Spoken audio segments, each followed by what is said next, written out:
الرحيم قل بفضل الله وبرحمته فبذلك فليفرحوا هو خير مما يجمعون آمنت بالله صدق الله مولانا العظيم قال الله تبارك وتعالى في شان حبيبه إن الله وملائكته يصلون على النبي يا أيها الذين آمنوا صلوا عليه وسلموا تسليما اللهم صل على سيدنا ومولانا محمد وعلى آله وأصحابه أجمعين.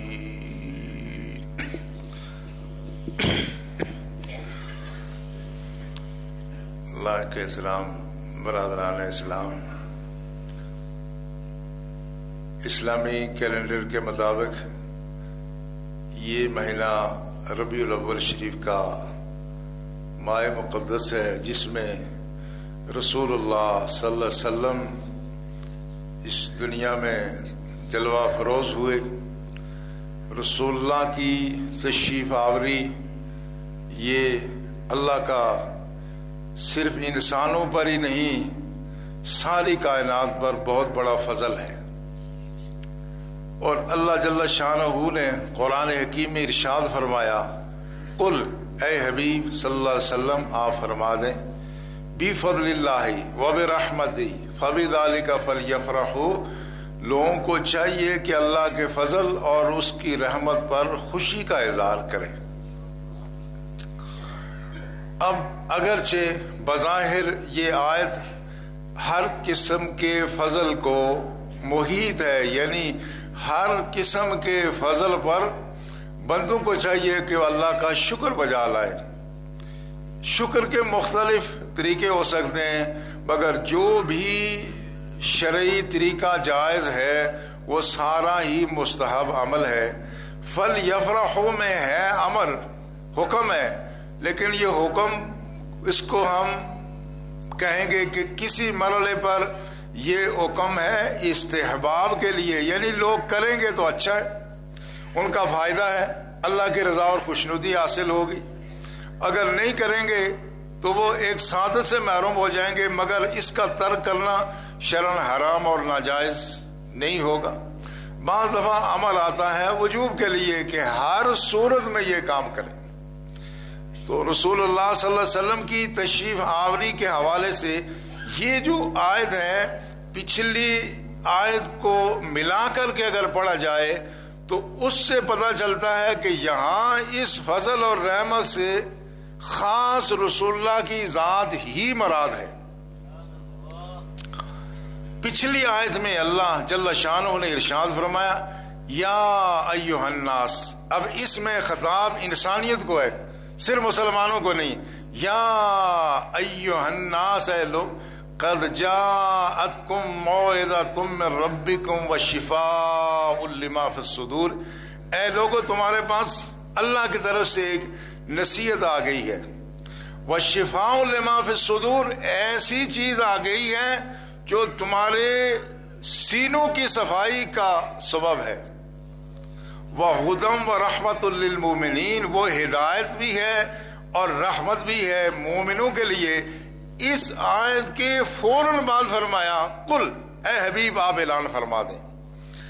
اب اس میں جہاں لفظ قل آتا ہے، قرآن میں جہاں بھی لفظ قل آیا ہے، اس کے بارے میں علماء مفسرین جن کی قرآنی علوم پر گہری نظر ہے، ان کا یہ کہنا یہ ہے کہ قرآن حکیم کی اکثر آیات میں قل وہاں آتا ہے، یعنی حبیب آپ اعلان فرمائیں جب رسول اللہ کی مرضی اور خواہش ہوتی ہے کہ یہ کام ایسا ہو جائے، یعنی مرضی اللہ کے حبیب کی ہوتی ہے، اللہ کی حبیب کی مرضی کو اللہ قرآنی آیات کی صورت میں انسانوں پر لازم کر دیتا ہے۔ اس لیے اب یہاں فرمایا گیا قل اے حبیب آپ اعلان فرمائیں، یعنی گویا رسول اللہ کی یہ خواہش تھی، مگر خواہش ہی نہیں تھی، یہ آیت تو بعد میں نازل ہوئی۔ یہ آیت غالباً سورہ یونس میں ہے، یہ آیت بعد میں نازل ہوئی، مگر اس آیت کے مطابق رسول اللہ نے خوشی کا اظہار پہلے کرنا شروع کر دیا تھا۔ وہ کیسے ہوا تھا؟ وہ آپ کو اس بات کا علم ہے کہ رسول اللہ صلی اللہ علیہ وسلم نے جب اعلان نبوت فرمایا تو اعلان نبوت کے فوراً بعد آپ نے اپنے گھر میں ایک تقریب کا انعقاد کیا۔ یہ جو تقریب تھی اس میں رسول اللہ صلی اللہ علیہ وسلم نے باقاعدہ گھر میں کھانے کا اہتمام کیا، لوگوں کو بلایا، اس میں مسلمان بھی تھے، مشرک بھی تھے، دوست بھی تھے، دشمن بھی تھے، اپنے بھی تھے، بیگانے بھی تھے۔ یہ جو محفل ہوئی اس کے بارے میں بعض نے یہ کہا ہے کہ یہ عقیقے کی محفل تھی، مگر امام جلال الدین سیوطی جو بہت بڑے محدث ہیں وہ کہتے ہیں یہ عقیقے کی محفل نہیں تھی، کیونکہ آپ کا عقیقہ آپ کے دادا حضرت عبد المطلب نے 7ویں دن کر دیا تھا۔ والعقیقۃ لا تعاد مرۃ ثانیہ، عقیقہ دوسری مرتبہ کرنا یہ سنت نہیں ہے، عقیقہ ہمیشہ ایک بار ہی ہوتا ہے۔ وہ کہتے ہیں کہ یہ جو محفل تھی یہ اصل میں محفل میلاد تھی، یہ محفل میلاد تھی، تو گویا رسول اللہ نے محفل میلاد پہلے کر دی تھی، اور پھر اللہ کے رسول ہر ہفتے اس بات کا اہتمام کرتے تھے۔ آپ جو سوموار کو روزہ رکھتے، صحابہ نے عرض کیا یا رسول اللہ آپ یہ اتنا اہتمام سے سوموار کو کیوں روزہ رکھتے ہیں؟ تو آپ نے فرمایا فیہ ولدت و فیہ انزل، اسی دن میری ولادت ہوئی اور اس دن مجھ پر وحی نازل ہونے شروع ہوئی، لہٰذا میں روزہ رکھ کے اظہار شکر کرتا ہوں۔ گویا اللہ کے نبی کا عمل بھی شکرانے کا پہلے شروع ہو گیا تھا، مگر اللہ کے نبی کی یہ خواہش بھی ہوئی ہوگی کہ ساری امت اس کو ہمیشہ شکرانے کے دور پہ مناتی رہے۔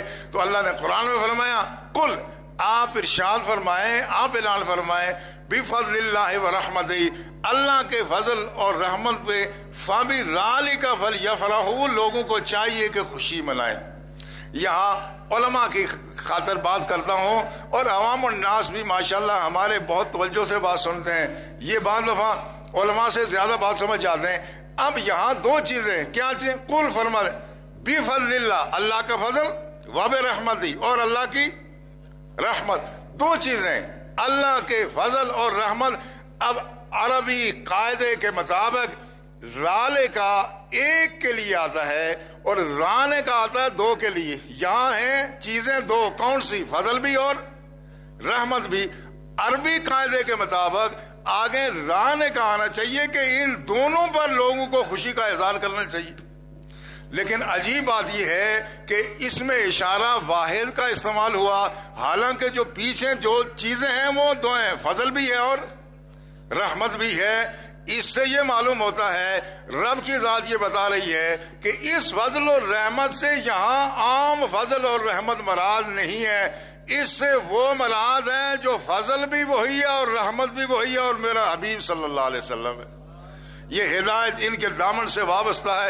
یہ کبھی جب بولتے ہیں تو کہتے ہیں یہ قرآن ہے، کبھی بولتے ہیں تو کہتے ہیں یہ قرآن کی تفسیر ہے۔ یہ لب مصطفیٰ کی جنبش سے ہی قرآن بھی یہیں سے صحابہ نے سنا، اور قرآن کی تفسیر و تشریح بھی صحابہ نے زبان رسالت سے ہی سنی، تو لہٰذا اس میں ایک اشارہ کر کے یہ بتانا مقصود ہے کہ یہاں اس فضل اور رحمت سے مراد خاص رسول اللہ صلی اللہ علیہ وسلم کی ذات گرامی مراد ہے۔ تو فرمایا فَلْيَفْرَحُوا، اس پر تم خوشی کا اظہار کرو، لہذا خوشی کا ہر وہ اظہار جو جائز ہے وہ اس پہ یہاں پر بھی اللہ کے ہاں اجر و ثواب ہے۔ اب یہ جو اللہ کے رسول کی صورت میں جو فضل ہے یہ مختلف اعتبار سے ہے۔ ایک فضل ہے عمومی، پوری کائنات پر فضل ہے۔ وہ پوری کائنات پر فضل کیا ہے؟ اس سے پہلے جب قومیں گناہ کرتی تھی، گمراہی کا شکار ہوتی تھی، تو آسمان سے پتھر برستے تھے، اس میں چرند پرند اور حشرات الارض بھی مارے جاتے تھے۔ پہلے جب طوفان چڑھتا تھا ساری مخلوق اس سے متاثر ہوتی تھی، مگر اب کیا ہوا کہ یہ نبی رحمت تشریف لے آئے تو اللہ نے فرمایا ما کان اللہ لیعذبہم وانت فیہم، اے حبیب صلی اللہ علیہ وسلم آپ جب تک ان میں ہیں خدا ان کو اس طرح کا عذاب نہیں دے گا۔ نہ آسمان سے پتھر برسیں گے، نہ لوگ بندر بنیں گے، نہ خنزیر بنیں گے، نہ اس طرح کی اور آسمان سے بلائیں نازل ہوں گی۔ ہاں جو بھی ہوں گی وہ اسباب عادیہ سے ہی ہوں گی، ایسے اب نہیں ہوتا۔ اب اس میں ایک اور پہلو دیکھنے کا یہ بھی ہے کہ بعض چیزیں ایسی ہیں جو فضل ہیں مگر تھوڑے عرصے کے لیے، بعض چیزیں ہیں فضل ہیں مگر تھوڑے عرصے کے لیے۔ اب اگر تھوڑے عرصے کے لیے بھی کوئی فضل ہو تو وہ فضل اس پر بھی اگر خوشی کا اظہار کیا جائے تو یہ بات بھی شرعاً درست ہے، اور یہ بھی اللہ کے ہاں اظہار تشکر ہے۔ حضرت عیسیٰ علیہ السلام نے جو دعا کی تھی، ربنا انزل علینا مائدۃ من السماء، یا اللہ آسمان سے ایک خوان نعمت نازل فرما جس میں کھانے پینے کی مختلف چیزیں ہوں۔ وہ کیا ہوں؟ تکون لنا عیدا لاولنا وآخرنا، تو اگر وہ دسترخوان نازل کرے گا جس میں کھانے پینے کی اشیاء ہوں گی، وہ عید پہلو کے لیے بھی ہے، بعد والوں کے لیے بھی ہے۔ تو کوئی پوچھے کہ یہ تو کھانے کی چیز ہے، یہ تو کھانے کی چیز ہے نا، تو کھانے کے دسترخوان پہ اگر کسی ایک کو دعوت میں کچھ کھلا دیا جائے تو دوسرے اس کو کہا جائے کہ آپ کی بھی دعوت ہو گئی ہے تو دعوت ہو جاتی ہے، یا وہ اس سے کوئی فائدہ ہوتا ہے؟ وہ کہتا ہے دعوت تو جنہوں نے کھائی ہے فائدہ تو ان کو ہوا، ذائقہ تو انہوں نے لیا، ہم تو کھانے سے محروم رہے۔ لیکن عیسیٰ علیہ السلام یہ نبی ہے، یہ کوئی اور معمولی شخصیت نہیں ہے۔ کہتے ہیں یا اللہ اگر تو یہ خوان نعمت نازل کرے گا نا تو اس پر ہم ہی شکر گزار نہیں ہوں گے، ہماری نسلیں شکر گزار ہوں گی۔ حالانکہ بعد والوں کو کھانے پینے کے لیے کچھ نہیں ملے گا، لیکن تیری نعمت ہے، ہماری نسلیں تیری شکر گزار ہوں گی۔ اب یہ جو رسول رحمت ہے یہ ایسی رحمت ہے کہ اس رحمت سے صرف صحابہ نے فائدہ نہیں اٹھایا، تابعین نے فائدہ نہیں اٹھایا، تبع تابعین نے نہیں اٹھایا، بلکہ قیامت تک آنے والی تمام انسانیت، وہ مسلمان ہو یا کافر ہو، اس سے استفادہ کرے گا۔ اللہ کی ذات اب قیامت تک کوئی عذاب نازل کرنے والی نہیں ہے، آسمانوں سے اب پتھر نہیں برسیں گے، ہماری شکلیں نہیں بگڑیں گی، نہ ہمارے برے اعمال کی تفصیل ہمارے دروازوں پہ سامنے آویزہ ہوگی۔ خدا بھرم رکھتا ہے، اللہ اپنے حبیب کے صدقے میں رکھتا ہے۔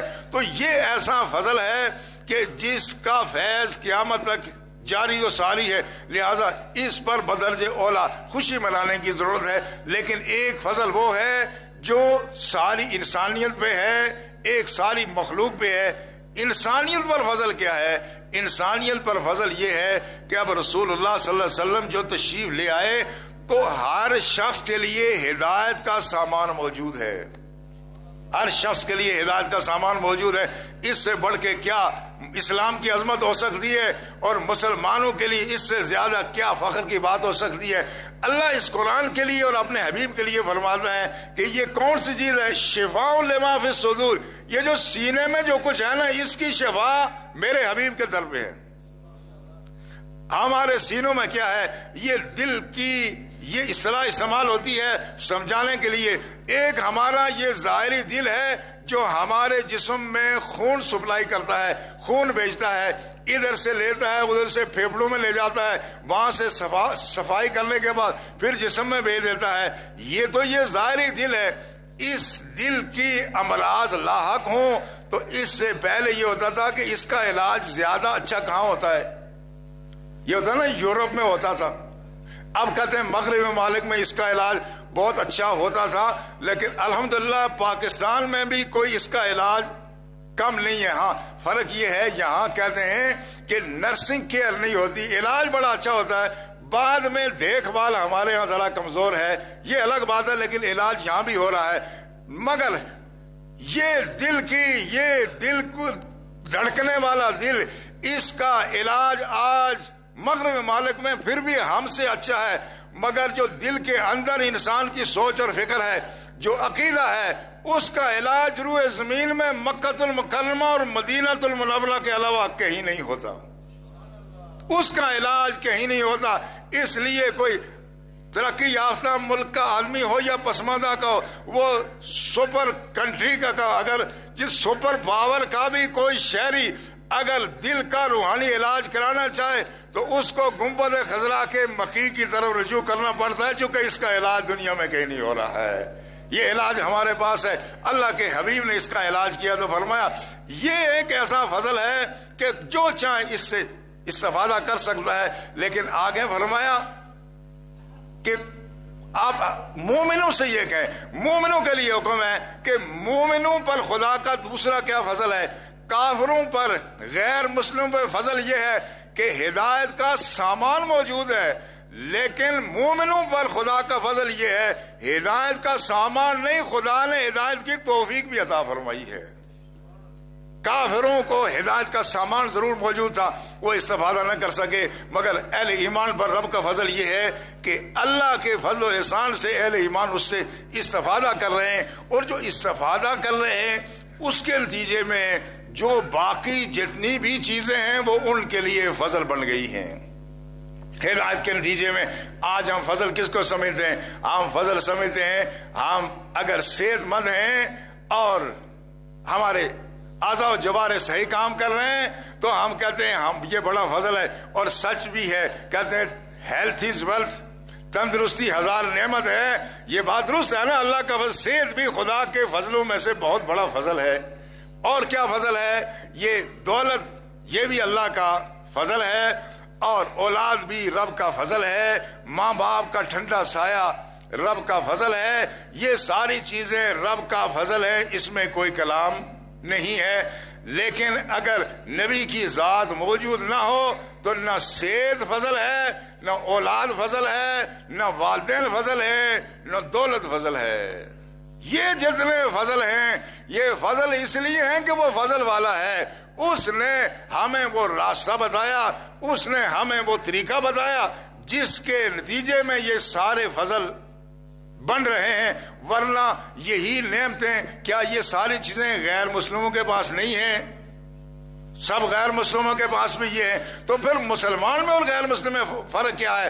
جس شخص کو خدا نے صحت دی ہے, توانائی دی ہے, تندرستی دی ہے, علم دیا ہے, بصیرت دی ہے اور فہم و فراست دی ہے, اگر وہ اس فہم و فراست سے, اس علم سے مخلوق خدا کی رہنمائی نہیں کرتا, رب کو نہیں پہچانتا, تو یہ سب کچھ ہونے کے باوجود بھی یہ اس کے لیے خدا کا فضل ثابت نہیں ہوا. یہ اس کے لیے فضل ثابت نہیں ہوا. جوانی میں تھا تو گناہ میں ملوث رہا, بڑھاپے میں گیا تو پھر بھی گناہ کا شکار, اسی حال سے دنیا سے چلا گیا. تو اب یہ اس کے لیے جوانی اس کے لیے فضل نہیں بنی, بلکہ اس کے لیے خدا کا عذاب, غیظ و غضب کا باعث بن گئی. مگر اس جوانی کو کس نے فضل بنایا؟ اللہ کے حبیب صلی اللہ علیہ وسلم نے فضل بنا دیا. نوجوانوں کی جوانیوں کو فضل اللہ کے رسول نے فرمایا.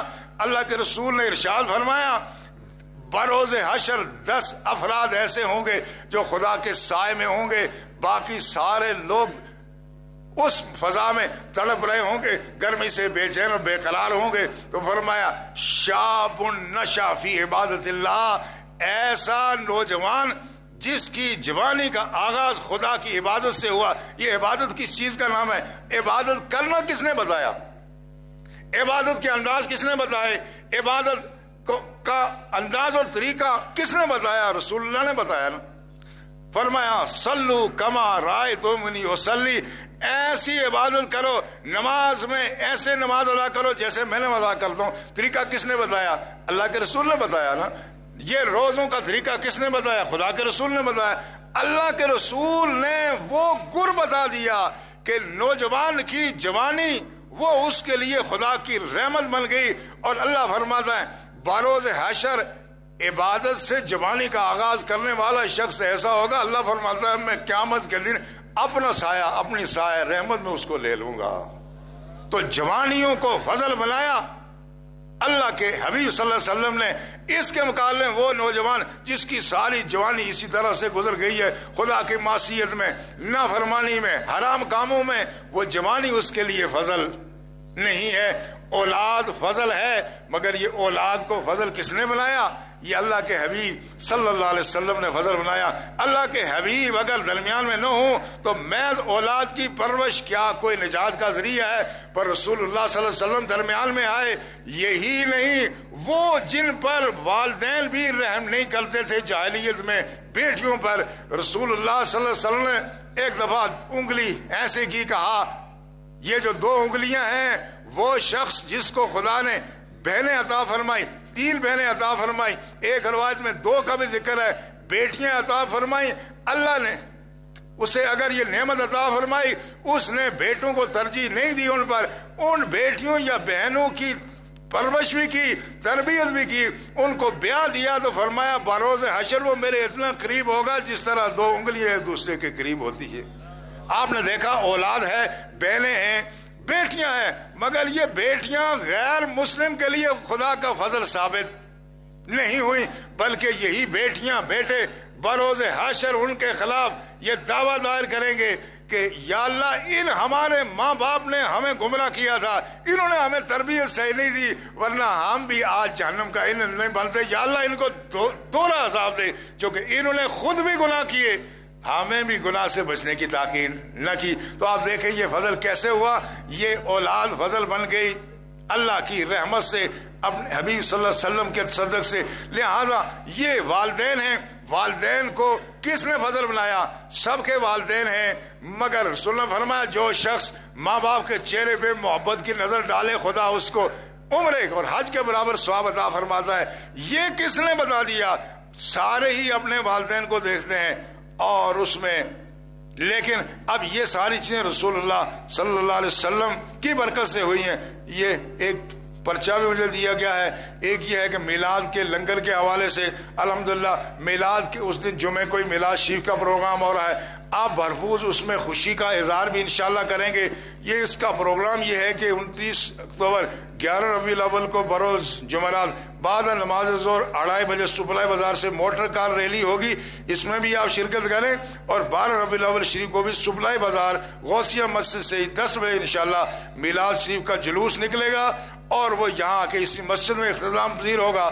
اور جمعے کے فوراً بعد انشاءاللہ فوراً دعا اور لنگر تقسیم ہوگا. اس کے لیے ہمارے احباب نے الحمدللہ بھرپور حصہ ڈالا ہے. ہم اس سے پہلے لوگوں کو اس میں عام لوگوں کو شامل نہیں کرتے تھے، لیکن بعض لوگوں نے کہا آپ ہمیں کیوں محروم کر دیں، تو اس لیے اگر کوئی اس میں شریک ہونا چاہے، سب کے لیے کوئی ضروری نہیں ہے. جو اس دن ویسے آ جاتے ہیں ان کا ویسے آنا بھی یہ کوئی کم اہمیت کا نہیں ہے. تو اندر حال میں لیاقت خان صاحب ہیں، اوپر پٹھان سلطان صاحب ہیں، سین میں عبد الوہاب ہیں، جو چاہیں اس میں اگر حصہ ڈالنا چاہیں وہ حصہ ڈالیں. اللہ اب اس کی جزا عطا فرمائے.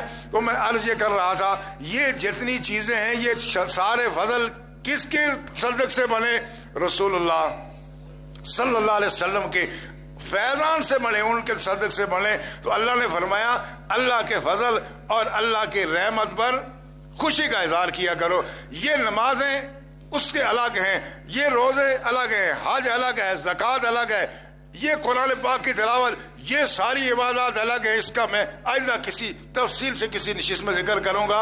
مگر خوشی کا اظہار اللہ اس کی بھی ہمیں تاکید فرماتا ہے کہ خوشی کا اظہار کرو. یہ بھی اللہ کی رحمت کی قدردانی ہے، شکر گزاری ہے. لہذا یہ عظیم محدث امام ابن حجر عسقلانی جن کے مزار کی میں نے مصر میں زیارت بھی کی، اتنے بڑے محدث ہیں کہ محدثین ان کو اپنا امام مانتے ہیں. ان سے پوچھا گیا کہ یہ جو رسول اللہ کی تشریف آوری پر لوگ خوشی کا اظہار کرتے ہیں، اس کی حدیث میں اصل کیا ہے؟ اس کی حدیث میں کیا اصل ہے؟ رسول اللہ کی تشریف آوری کے دن خوشی کا اظہار کرنا، اس کی حدیث میں اصل کیا ہے؟ تو آپ نے وہ بخاری اور مسلم کی وہ حدیث جس میں رسول اللہ صلی اللہ علیہ وسلم مدینہ طیبہ تشریف لائے، آپ نے دیکھا یہودی وہ 10 محرم کا روزہ رکھتے ہیں. تو رسول اللہ نے فرمایا جو تم تو روزہ رکھتے ہو 10 محرم کا، اس کی وجہ کیا ہے؟ انہوں نے کہا ھذا یوم عظیم قد نجی اللہ موسیٰ و قومہ، کہ اسی دن خدا نے موسیٰ علیہ السلام اور ان کی قوم کو فرعون سے نجات دی. وَأَغْرَقَ فِرْعَوْنَ وَقَوْمُهُ، اس دن فرعون اور اس کی ظالم قوم غرق ہوئی، موسیٰ علیہ السلام اور ان کی قوم کو اللہ نے نجات دی. فَصَامَهُ شُكْرًا، تو موسیٰ علیہ السلام نے 10 محرم کا دن یہ اللہ کے شکرانے کے طور پہ روزہ رکھا تو انہوں نے کہا وَنَحْنُ نَصُومُ، ہم اس لیے روزہ رکھتے ہیں کہ اس زمانے کے بنی اسرائیل کو خدا نے فرعون کی غلامی سے اور ظلم سے نجات دلائی تھی. تو رسول اللہ صلی اللہ علیہ وسلم فرمایا نحن احق و اولا بموسیٰ منکم، کہا ہمارا تم سے زیادہ موسیٰ علیہ السلام پہ حق بنتا ہے، ہمارا حق زیادہ بنتا ہے، چونکہ موسیٰ علیہ السلام سلسلہ نبوت کے ایک عظیم انسان تھے، عظیم فرد تھے. تو رسول اللہ صلی اللہ علیہ وسلم نے پھر خود بھی روزہ رکھا اور صحابہ کو بھی روزہ رکھنے کی تاکید کی، یعنی نفلی روزہ رکھنے کا حکم دیا. تو امام ابن حجر عسقلانی عظیم محدث یہ کہتے ہیں اس سے یہ پتہ چلتا ہے کہ خدا کسی قوم پر اگر کوئی فضل کرے تو پھر کیا ہوگا. اب عید کا لفظ بھی اسی لیے بولا جاتا ہے. عید کا معنی کیا ہے؟ عید کا معنی ہوتا ہے بار بار آنے والی خوشی. عید کا معنی ہے بار بار آنے والی خوشی. اور عید کا لفظ آج لوگ پوچھتے ہیں مسلمانوں کی 2 عیدیں، یہ تیسری عید کہاں سے آ گئی؟ حالانکہ مسلمانوں کی ہر ہفتے میں عید ہوتی ہے، جمعے کا دن رسول اللہ نے اس کو بھی عید قرار دیا، یہ ایک الگ موضوع ہے.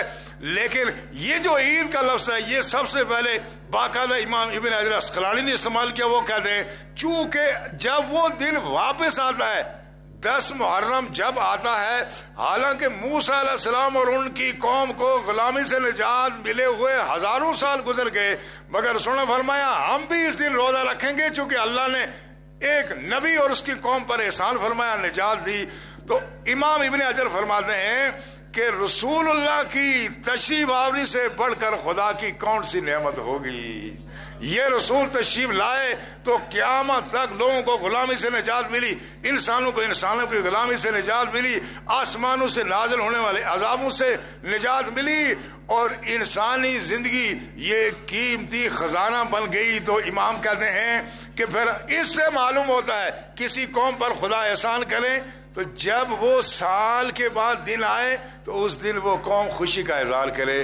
ہم بھی انشاءاللہ خوشی کا اظہار اس پورے مہینے میں بھی کریں گے، 12 ربیع الاول شریف کو بھی کریں گے، اور اس کے علاوہ بھی اس کا اظہار ہونا چاہیے. اس لیے بھی کہ رسول اللہ صلی اللہ علیہ وسلم کا یہ جو اظہار ہوتا ہے نا خوشی کا، یہ میں دنیا داروں کے دن منانے کی طرح سے نہیں ہے. اس میں قرآن پڑھا جاتا ہے، رسول اللہ کی سیرت بیان کی جاتی ہے، رسول اللہ کے اوصاف بیان کیے جاتے ہیں، اور انسان کے دل میں ایک تحریک پیدا ہوتی ہے کہ خدا نے اتنی بڑی نعمت عطا فرمائی تو ہم اس نعمت کی قدر کریں. اللہ ہمیں